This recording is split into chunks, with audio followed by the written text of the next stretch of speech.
I'm Jackie. This is Garrett. We almost got divorced. Going through all that made us like how we are now, which is just so much better than you could ever imagine. When you get through the deepest, darkest part of the night, man, it ain't nothing but sunshine after that. This is the most important job you'll ever have, and people don't put as much work into it as they should. We've been married 26 years. We have 5 adult children and 1 brand new granddaughter. She's so cute. This is season 2, episode 2, right? Yeah. And this episode has a title that really speaks to me as a person. This one. It's called the F word. Yep. The good What's it old about? F word. What's it about? It's not what you think. Nah. But it's probably It's hard probably to some talk people's about. thoughts. Yeah. But the F word we're talking about is Forgiveness. forgiveness. So this is an episode been kind of taking a little while to get to, but we decided it was about the right time to talk about what forgiveness looks like and not looks like and shouldn't look like in a relationship. So we're going to challenge each other with the questions, and I'm up for the challenge. are you? Yeah. All right, let's do it. The F word. I feel like if you truly forgive someone, you cannot punish them for the thing you forgave them for. You can't continue to berate them for it. You can't continue to bring it up. But on the flip side of that, I feel like if I'm forgiving you for something, it's not typically an easy thing to do, depending on how big an issue it was. So I feel like you need to communicate to the other person, look, I'm willing to forgive you. I want to forgive you. It's going to take me some time to get fully past it, but I need these things from you while I work towards that. But then you have to be honest with yourself and not continue to bring up that thing. We had a situation where we were out with some friends. They were mutual friends, and they had been through something, and the one partner forgave the other partner, and the entire night was just like pure torture for me. I remember that. And at the end of it, the one partner was like, this was fun, we should do it again. And I'm like, at what point did you enjoy yourself? Because the entire time, the thing that had been forgiven was constantly brought up. And it was just, they hadn't forgiven that person. And it was obvious I still don't think they've been by the actions of that person.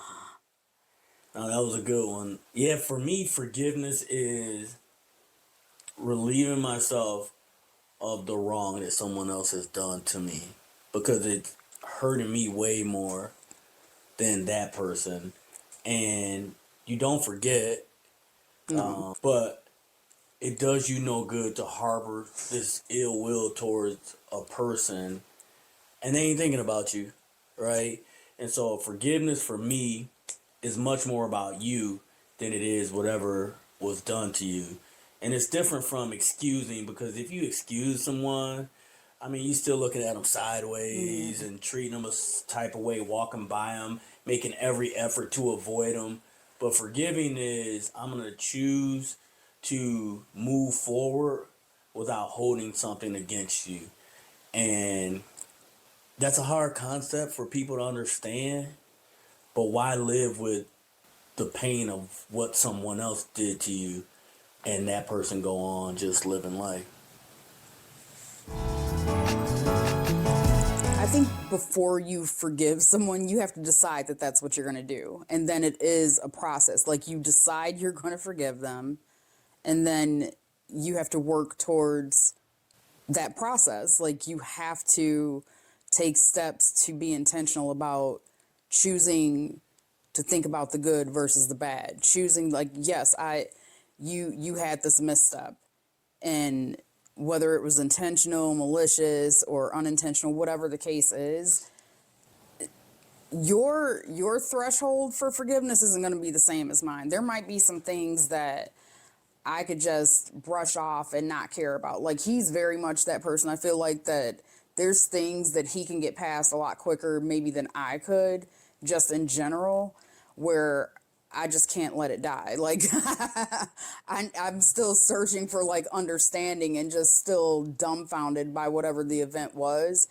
But if you could get to that point where, like you said, it's like freeing you of it. Like, why am I sitting here majoring this thing that's so minor to the person who wronged me?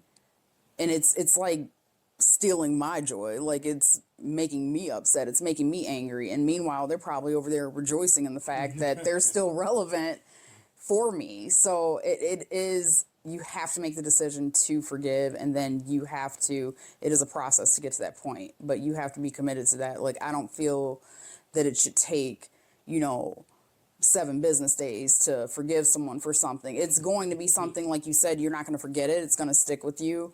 But those times where that feeling comes up, or that memory comes up of that thing that you thought was unforgivable, or maybe you're like, I forgave this person for this event, like it's going to be few and far between, and it's going to lessen, I feel like, over a course of time. Yeah, it is a decision. Like, and just like with every other decision, when you decide to do something, there's actions that you have to take after you make that decision.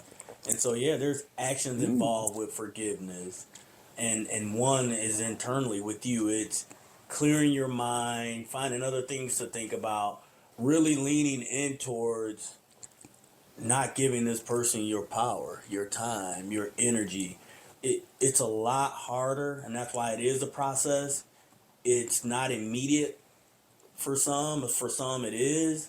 I know there's things in our relationship that, like, Jackie's done to me that, I probably get over quick. And there's other things where I'm like, I don't know where that came from, but I understand that, I've done things that are worthy of forgiveness, so why wouldn't I be able to give, forgiveness to someone else? And so, or probably, I say worthy of, or probably unworthy of forgiveness. But I know, in the case with us, or in a relationship, I know who I'm with, and I know if I took something wrong, or something was done to me that was hurtful, it's not who she is as a person. Even though I might be mad about it, I know she loves me at the end of the day. So I have to make a decision right then that in order for this love to flourish, that I'm going to Choose forgive joy. her. Yeah, I'm going to choose joy. Yeah, I'm going to choose forgiveness. You hear the saying forgive and forget, and it's easy for people to throw that out. Forgive and forget. You got to forgive and forget and move on. And you're not going to forget. Like, there's just, I might forget where I put my keys, but something that was impactful or hurtful, like, sometimes things like that are triggering, or they bring up like other stuff unrelated to the situation. So it's kind of hard to forget. But like I said, I feel like over time, those things like fade so far in the background that maybe you at least forget how you felt in that moment, because that's not where your focus is. So I think there is a myth surrounding forgetting, that just because you forgive someone, that means you should forget it.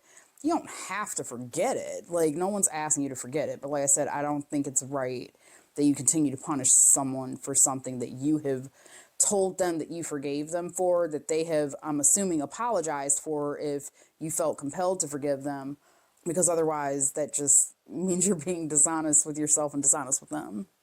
Yeah, and I feel like a lot of times when someone has an attitude towards you, or a certain demeanor towards you, it's because they're holding something against you, and they haven't told you about it yet. And it would be a good time for, the person this is being taken out on to ask, like, hey, is there something that I did or that I should know about? That, because a lot of people won't tell you the thing that they want, that, or that you did that hurt them. So, but to this point, the biggest myth I think about forgiveness, and I've seen this over and over, and it bugs me when I see it happen.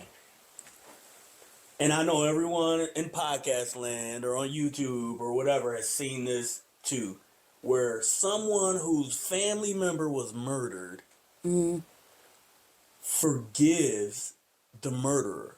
And people just lose their how could you forgive someone that did something like that for you? Or, religion has turned people into doormats and blah blah blah.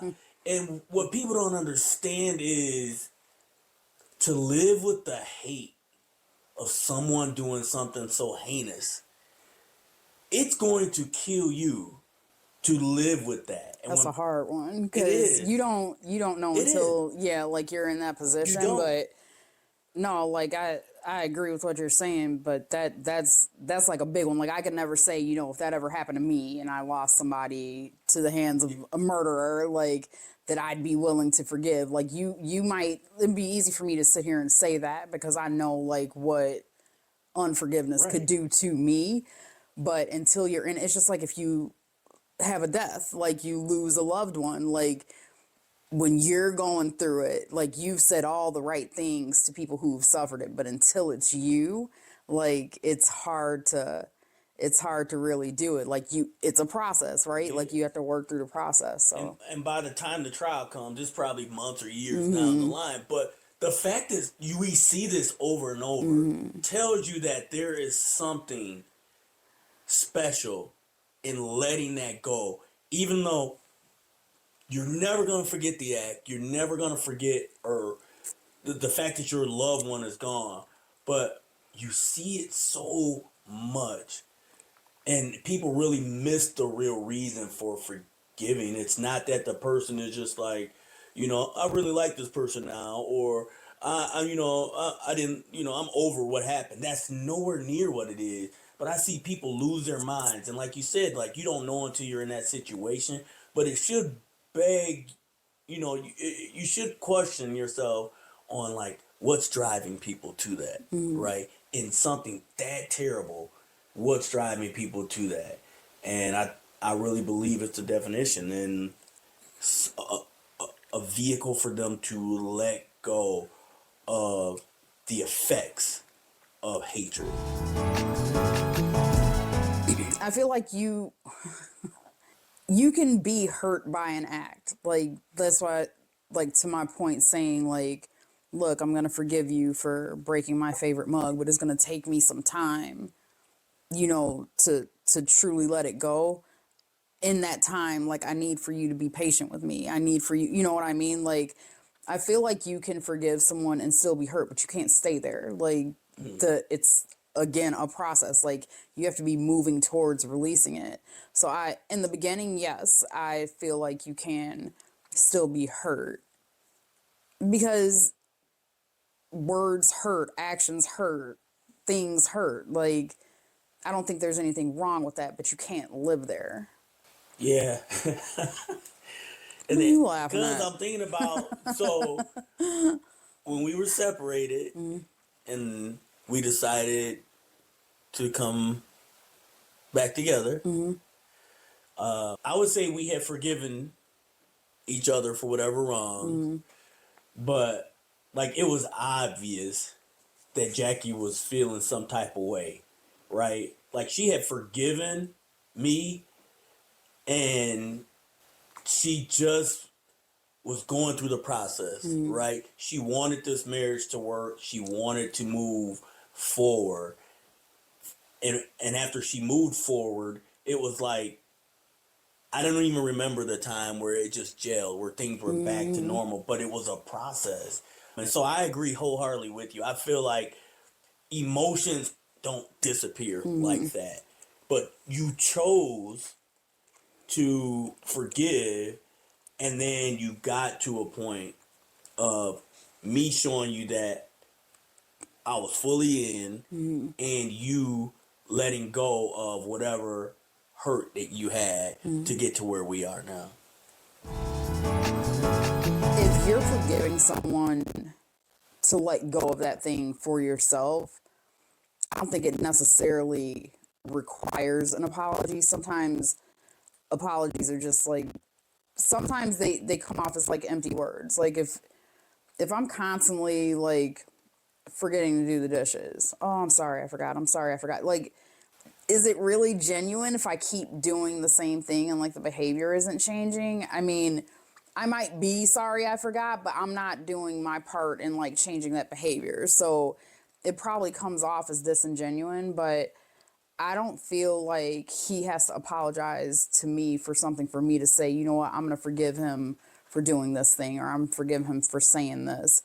Like, I can make the choice to forgive him for these things independent of him apologizing to me. I would hope that there would be some sort of show of remorse. Like, I don't need the words necessarily, I'm sorry, but depending on what it is, like change behavior or, you know, something to indicate that he recognizes something about that situation needs to be different going forward. Like, it doesn't necessarily need to be the formal I'm sorry or I apologize, like, because forgiveness is for you, it's not for the other person. So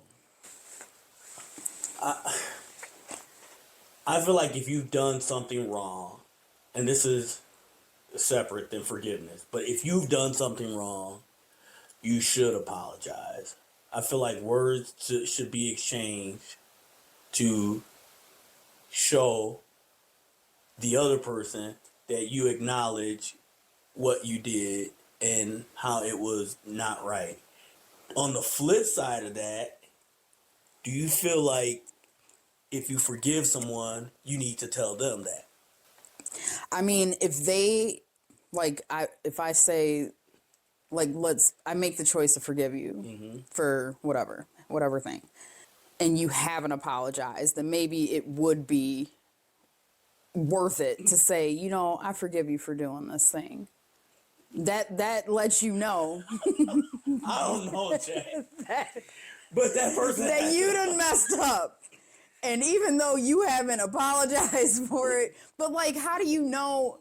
You might not think it's a problem, but I've made a choice to forgive you for it, and then you're going to do it again, and then it's going to become a bigger thing. But that's what I'm saying. Like, if I haven't apologized, and I that's my gentle nudge to, like, but that's maybe, not right either, though. But it's not. Because But some like, people will do that, so you know that you was wrong. I ain't necessarily being messy. I'm being junior messy. Like, I'm not being full blown. Like, at least I'm not coming and saying, "Don't you think you owe me an apology?" Okay. So if I say I'm sorry first, do you think I forgive you should come, or that should just, because some people just like to forgive by feeding people, starting a conversation, like just totally. I don't know. Maybe we should do that. Like, I'm sorry. I forgive you. But the person that's wrong, I think, has to initiate it. I might be wrong, but it's weird to say I forgive Now tell you. tell me you're sorry because you're wrong. Because you just said the person that's wrong. I may be wrong. I'm not even sure. Apologize. For what? Just say it. Oh, I'm sorry for being. I forgive you. Do We're you gonna really? we're gonna do that. You didn't I take do. any time to think about that. Because you just said you shouldn't have say to it. I have to forgive you for don't- me. But you not until you're ready. You I'm shouldn't ready. do it just because I said I'm sorry. I'm ready. I don't feel like a forgiveness or forgiving has to be immediate. It doesn't. If you're not but ready. I'm ready right now to forgive you for being wrong. We'll have to put that into practice and see. Let's do it. That's how we do this for us. I feel like a lot of people like gloss over the apology, forgiveness stage of an argument or disagreement or, you know, separation straight to reconciling. Like, and we've been guilty of that, like not addressing like whatever it is and just, you know, start talking again. That's not good because because whatever the issues are still there and they're just like laying dormant until the next unrelated thing happens that like kind of brings that to the forefront, I feel like, which is just going to make it worse later. Yeah, and I've talked about this before too, is reconciliation means that there was a relationship before. And so I can forgive you without reconciliation. Like I can, and that's what we see in in the way of like a person who forgives a murderer, right? There's no reconciliation, but there's forgiveness. Now, had the two been best buddies and he killed his brother, then he has a choice to forgive, but he also has a choice to reestablish that or reconcile that relationship. I don't see that in that case. That would be tough. Not that it can't be done, but you can forgive without being in the same relationship you were with the person you're with, right? Now, I wouldn't encourage that if you're dating someone that you is a potential mate or you're in a marriage, like there has to be forgiveness and reconciliation in that case for things to move on in the way that they should. I mean, do you agree with that? It's a lot. Reconciliation in a marriage? No, like, I mean, what you're saying, but no, like, I would agree. Didn't sound like it at first. I apologize. Are you ready to I don't forgive think- me? I don't think you being serious. I am being serious. What y'all think? I don't think you should just go back to business as usual once you've forgiven somebody for something. I think it warrants more of a conversation to prevent repeat behavior in the future. That's exactly what I was thinking. It's copycat. No, because I was thinking, like, how many times do I tell you with situations we see that a man is going to do What you allow. what you allow him to do? So if Dogs. every time Dogs. if every time I come home late, you get mad and you forgive me, and then I do it the next time, you get mad, you forgive me, and then I do it again, You know, all you're going to have to do is listen to my mouth, Yup. and you're fine with Yup. that because you're Yup. not listening, and then Yup. it'll be right back to normal. But you haven't really established a way to earn someone's trust again, right? And that needs to happen. That time, that process. It's an uncomfortable conversation It because is. when you've had strife or a disagreement, like it makes you uneasy. Like when you're alone, when you're at work, when you're driving, when you're whatever, like all you have is time to think about it. So the coming back together, it's kind of like a relief, like a weight off. But if you don't have the uncomfortable conversation, like it's going to be uncomfortable now, but it's going to be so much better if you just address it and get rid of it and be done with it and move on, I think. And I'm not saying to make people earn, but it's more like let the process happen, right? See if that person is really sorry for what they did before you start dealing yourself out willy-nilly. I mean, that could come in a various form. I don't feel like forgiveness should come with strings. Like, not like, I forgive you, but this is what I need from you. It's like, I forgive you. Like, I feel like you should speak for yourself. Like, I know who I am, so I know what I am going to need to fully move past this thing. So this is going to be my process. This is what I foresee my process being. I do forgive you, but this is what I'm going to be doing to get to this place where I feel like it's really going to translate to you. Like, I don't feel like I should be putting that on you. Like, you know what I mean? Like, I'm not requiring you to prove anything to me, but like patience is the only thing that I would ask for if I was, you know what I mean, as I like navigate through whatever my process is going to be to get past whatever the thing is. Yeah. I mean, it goes to what I said earlier.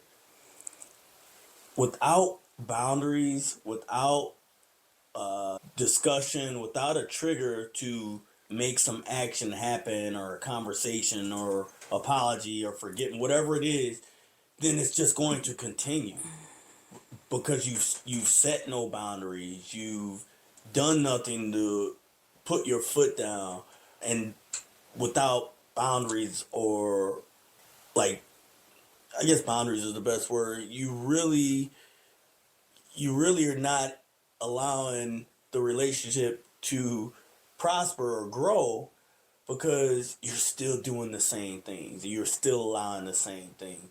And so I think boundaries are definitely needed. I think you pick your spouse based on how someone respects your boundaries, right? And so if you're starting to see in a relationship that a person doesn't respect your boundaries or doesn't adhere to any boundaries, then you got way more problems than unforgiveness. I feel like when trust is broken in particular, that's like major, because it takes so much. Like, you go through saying, I trust this person, I trust them with everything, like I never doubt them, I wouldn't think they'd do this, and then they do one of those things. That's a huge, you feel like betrayed, you feel like duped, you feel like a fool, because you've always held them to here, and now in your mind they're like down here. So I think rebuilding trust is possible. I think that's probably a longer process, because it could be something stupid. It doesn't have to be as extreme as like infidelity. I don't think it could be anything. But that's when a trust is broken. I feel like you start to question everything. So, like, let's say you're the one who took the $100 out of my purse, a purse I don't carry, cash I don't carry, and I find out you took it for whatever reason. After I've like searched high and low, and then I start to question, well, did he really take the garbage out?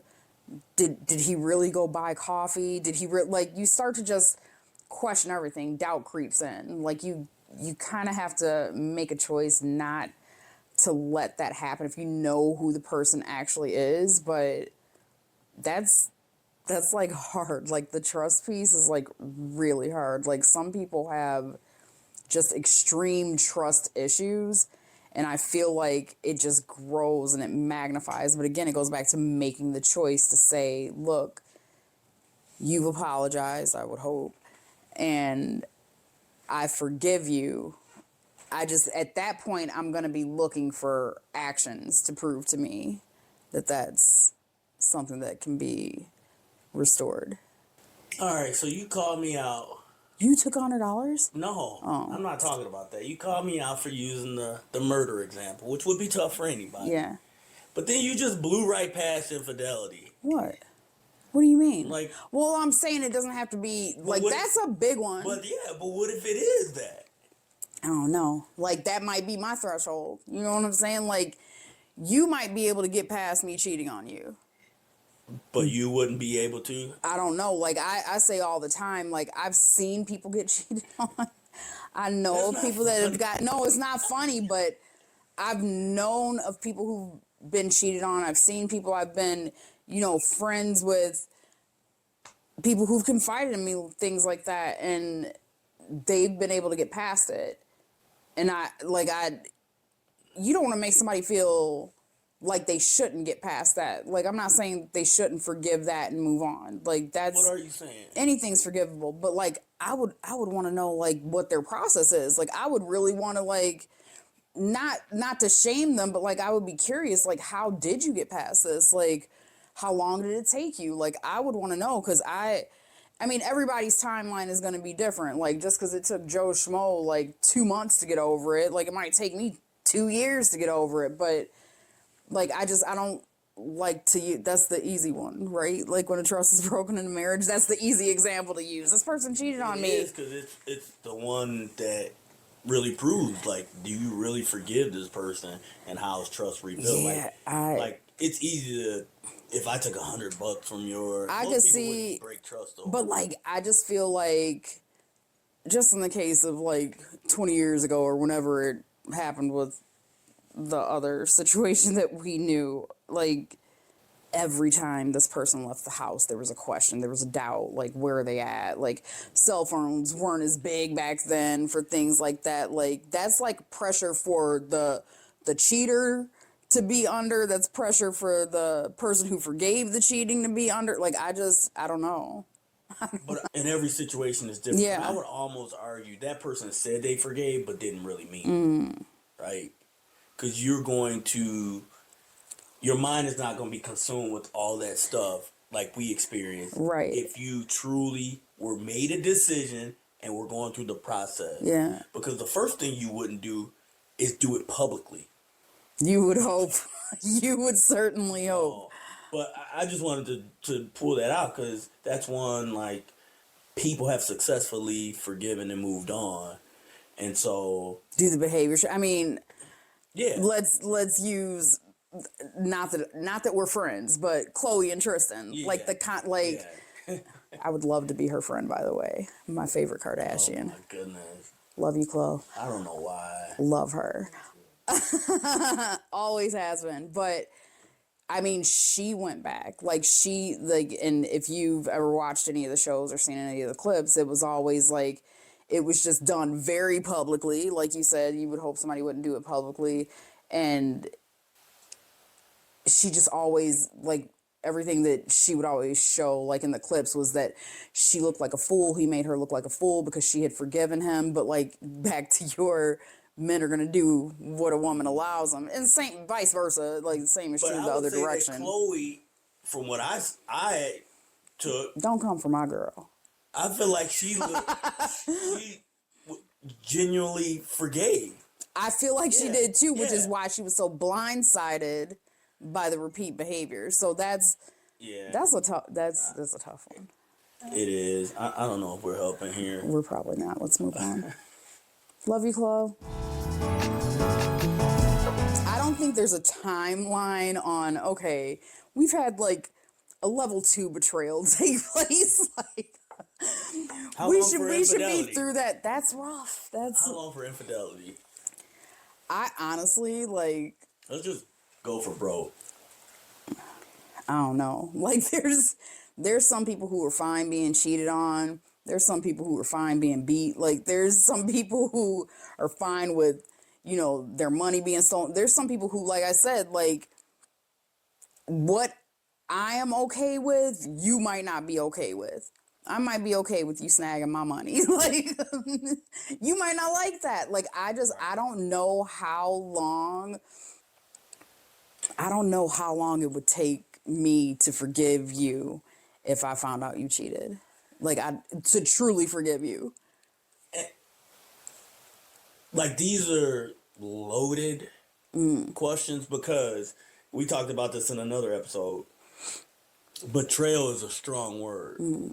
So, if I betrayed you in that way, right, or you betrayed me in that way, there's probably a lot that came before that, right? That, like, not dealing with stuff before that led to this, right? Because at some point, somebody might have loved each other or been...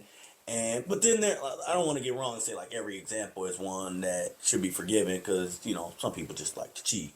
But you know what I'm saying? It's like the infidelity is the explosion of, a long wick being made and somebody trying to light a match and then finally they light the match and the wick.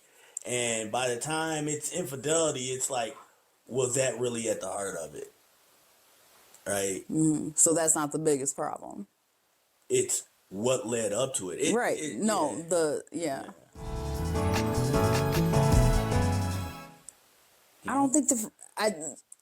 I don't think forgive and forget as a whole is realistic because again, people, I don't know, people are going to remember not what they want to remember. People are going to keep relevant what they want to have relevant. Yeah.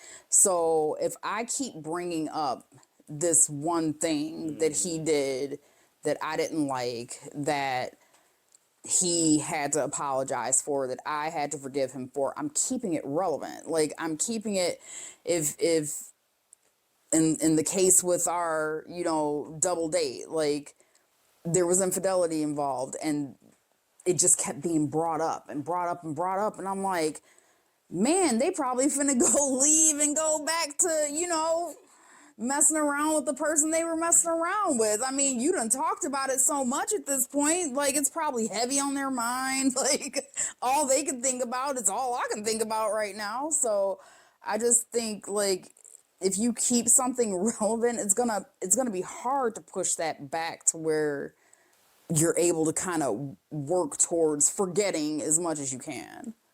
Yeah. And I honestly, and you started the show off by saying it, like, I've forgotten a lot of things that I forgave. And I believe that you can forgive and forget, right? I feel like that's truly moving on, where your brain doesn't even have the capacity to store whatever it is.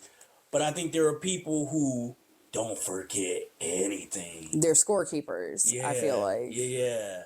And it's just a terrible way to live, and it makes forgiving harder, or the process of forgiving. But I don't know, I feel like most people can forget some things because the person has, done more than proved themselves sorry. But then I think there's things that, like, you'll be on your deathbed, like, man, I can't believe she did that to me. But I would say it is possible. It is possible to forgive and forget. What you laughing at? Because it's Like, you're forgiving someone so that burden is taken off of you. And maybe 50% of the time, the person who you think did something wrong really doesn't see that they did anything wrong, or doesn't feel that they did anything wrong. So you can either have a conversation about it, like, this is why I thought this was wrong, or this is why I felt this shouldn't have happened, and hope that you can both get through this conversation without, and even if it is like an uncomfortable conversation, it turns into something bigger. I mean, at least you've communicated to that person, this is what I thought was wrong about this thing.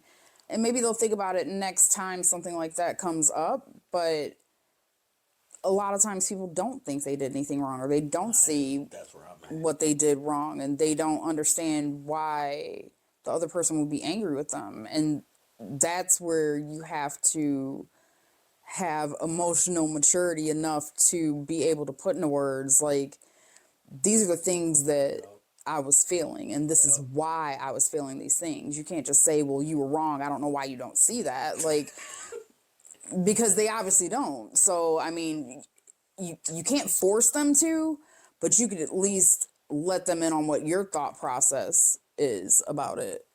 Yep. Yeah, I was thinking about it.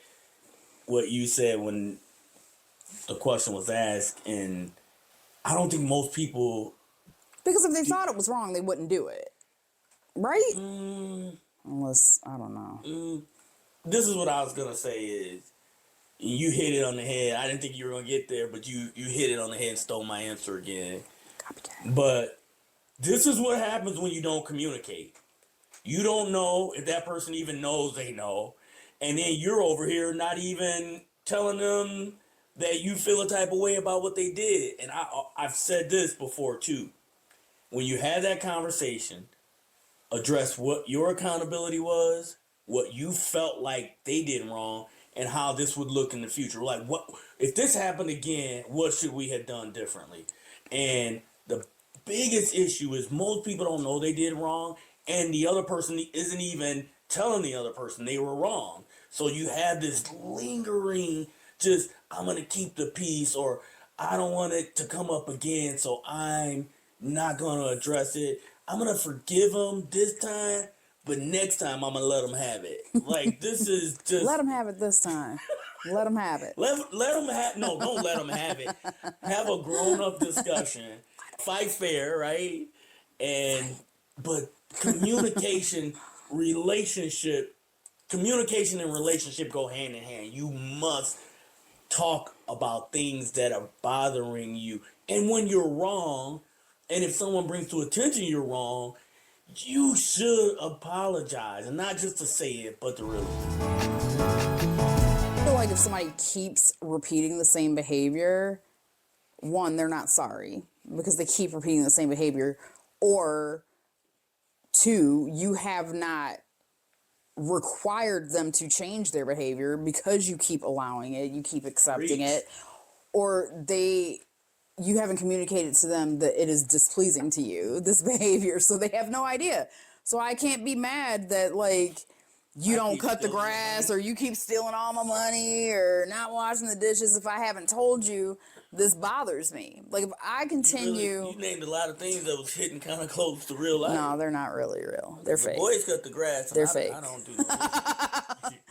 If I keep having to go to the bank to replace all the money that I can't find, like, and I keep doing it, like, why would he be sorry? Why would he change his behavior? Like, I'm just putting back like, what benefit is it to him to change anything? Like, he's rolling in dough and I just keep giving him more. Like, you have to communicate that this thing is bothering you, and you have to require that they change their behavior. Not like, I'm your mother, make sure you're changing your behavior, but like, hold them accountable to it if they're not going to hold themselves accountable. Hold them accountable. I'm going to say this. You shouldn't keep forgiving a person that keeps wronging you. So if you're not in a marriage, it's time to move on. You forgiving a person, that's good for you, but to constantly keep putting yourself through that's insanity. But if you're in a marriage, communication, counseling, whatever needs to happen, right, to try to save the marriage before it gets too far gone. But forgiveness, you can forgive and not have reconciliation. You can forgive and not have reconciliation if that person continues to do what they want to do whenever they want to do it in spite of you. I feel like when you get to a point where your mind doesn't go to the negative or go to the bad thoughts or the bad circumstances or whatever brought you to a place where you feel like you have to forgive somebody, that you're moving in the right direction. I think that's like a healing path. When you start to think about it less, or you... Moving towards forgetting. Yeah, exactly. That was my next line. Or you completely forgot. And like I said, there's times where I've been like, man, I don't even think about that anymore. Yeah, that's when you know it's healing versus suppression. Suppression, like that just... like Jackie said earlier, any little thing that person does, your skin boils, that's suppression. I feel like, kind of like earlier, like so maybe you were right and not wrong. You should forgive me now. Like, if I just say, I forgive you, like, I feel like I'm trying to shut you up so we don't have to talk about whatever the thing is. Do you forgive me? Because I was wrong. Yes. You sound sincere. When you're just using it to quiet the other person, to keep them from... Yeah, I don't think I forgive you should be used as much as I'm sorry. Right? There should be some acknowledging of you're wrong or some accountability. And then we can process forgiving. Like we said, you can have forgiveness without that. But in a relationship, if I just walk through the kitchen, I forgive you, Jackie. That's just, have a conversation. And then after you've had the conversation, then maybe I forgive you is warranted. But yeah, just saying I forgive you is confusing. Explain why you're forgiving, because a person may think that's even worse than saying anything at all. or not saying anything at all. Like, I just feel like if you refuse to forgive someone for something, that you're stressing yourself out, you're upsetting yourself, you're making yourself nervous, you're making yourself anxious. Like, I just feel like all of that is negatively impacting you emotionally, probably physically. Like, I know, and it hasn't happened in a while. Like, I know when I get irritated or when I'm angry, like, I start to break out in hives, like visible hives. Like, anyone who knows me, and now all of you know, that if you see me with hives all over my face, it's because something has sent me.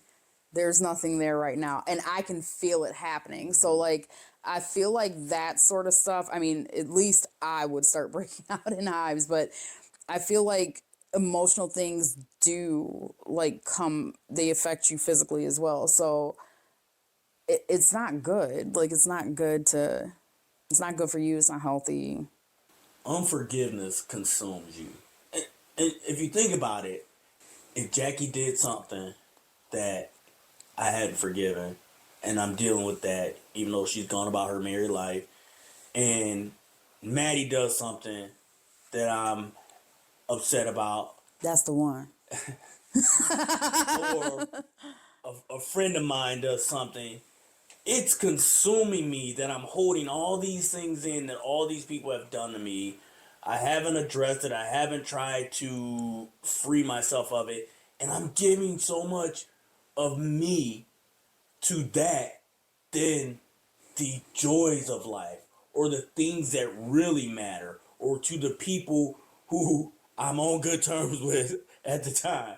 Like, it, holding on to grudges and remembering all this negative stuff, it's just not worth the short time we have here on earth. It's not worth, when you see what's going on in the world and people passing away, that, like, why would I spend this time mad and not addressing it? It just, if you're one of those people, find a way to let it go. It's not easy, but it starts with the decision to not let that consume you. It's just not worth it, especially if it's multiplied between people. And like, you work, I mean, you know where you work. People come in there upset all the time. They never coming back. And why live with all that when you know you're going to be back here next week? Or online shopping, it's just too much to carry, and no one is thinking about you. I know I'm not. I'm sorry, that one just stuck out to me a little bit. That people just choose to live that way, just mad about everything. I'm numb. I mean, we see it on social media, and we just look at each other like, If it's the same people all the time. you looking for something. All the time. Man. Isn't that funny? All the time. I think the first step that someone can take to move towards forgiveness is to be honest with themselves about the fact that they're even angry about the thing. 'Cause I feel like sometimes people try to pretend like they're not angry or not bothered, especially when they see the other person isn't angry or upset or bothered. Or that other person is gaslighting them into thinking they're crazy and they shouldn't be affected by it. Like, they need to be honest with themselves first about the fact that they are upset about whatever this thing is. And then they need to address it head on.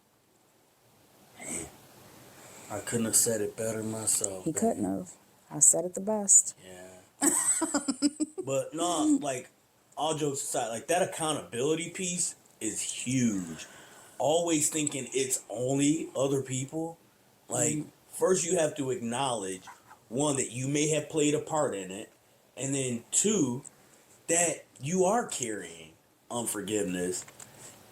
And then, like, the second part you said is just like, nothing's going to change if a conversation isn't had, and that conversation shouldn't be, I forgive you for, it should be, hey, Don't come for me. this is, no, I'm not, but it should be like, this is what happened, this is how I was hurt, and this is where, I probably could have reacted different, but I I needed to let you know.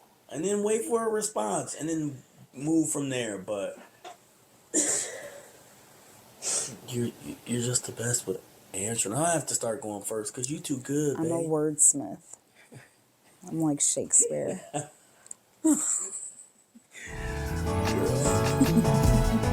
So, unlike the F word y'all thought we was talking about, we want you to use this F word. I encourage it. Yes. The forgiveness, right? Okay. Okay. Yeah. So, I don't know. Hopefully we've helped. We obviously have some growing to do because we talked about things we need to do better. And so, that's episode 2. And we hope you enjoyed it. We hope it causes you to reflect. And also, if you have any questions or comment, hit us up on TikTok, YouTube, Instagram, Snapchat, Facebook. You can find us everywhere. Limitless Livin Without the G. We out. We are Limitless Livin. Remember, in marriage, you can live, love, and laugh limitlessly.